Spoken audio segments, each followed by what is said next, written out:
Hello. Last week was a busy one, both for me and across government, and I wanted to touch on some of the issues that will affect you directly. On Friday, we announced some fundamental changes to the way that we provide front-facing services in the future. And soon we'll be centralising most of those services in one place at the former Social Security building on Motte Street. And this is the first step to us providing one front door for the majority of face-to-face queries you might have. Over time, it will be a home for everything from applying for income support, planning on passport applications, and getting help with tax matters. The new One Front Door will bring our teams together so that islanders will no longer have to visit different offices when they deal with us. And the ultimate aim is to save you time and make our customer services far more efficient and cost effective. You should have started seeing this new setup from Monday, with services coming to Motte Street over the next couple of months. And you can find out more information about the changes by visiting www.gov.je/onefrontdoor. Now also last Thursday we announced our Team Jersey partner, and they will be helping us improve our organisational culture and find ways of working more effectively. TDP Development will collaborate with us for the next 3 years to radically transform how we work together for islanders.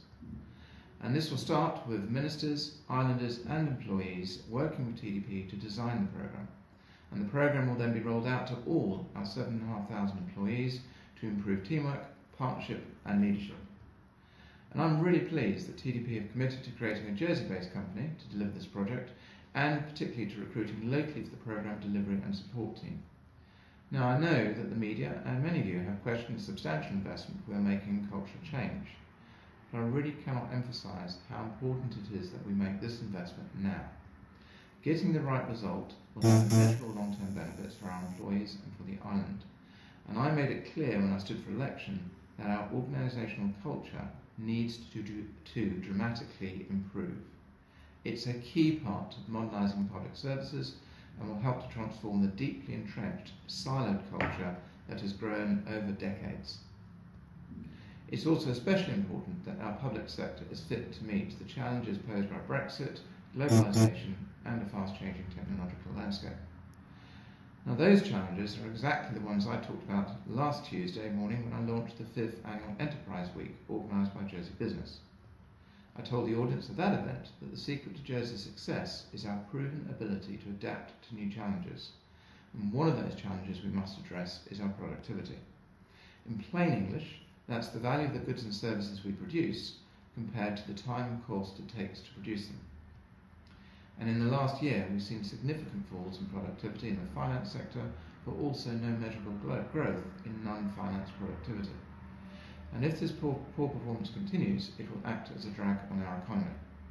So only by making our economy more diverse can we demand and attract new skills and high-value jobs to the island. We equally need to be providing greater opportunities for our homegrown students and graduates. And I ask business leaders to make a clear commitment to combating our productivity challenge by pledging to invest in local talent. While many businesses already have excellent student schemes in place, I always believe more can be done. We as a government will be making an active commitment to attract more island graduates to a career in public service. And I'm asking each and every island business to promise to implement either paid internships or work experience. And that's providing practical experience and skills to young islanders, which is an invaluable investment in our future workforce. We need to show our students and graduates that Jersey is an attractive and viable place to live and to work. And that's not just in financial services, but across all industry sectors. And I hope that if you are a business owner or leader, that you're willing to make the same pledge. Now, I also reflected that one thing we do not do well is tell the world about ourselves. We need to be better at getting the Jersey message out there.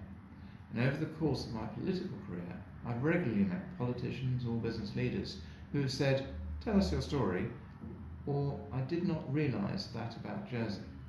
And even in my new role, that continues to happen. We're going to change that.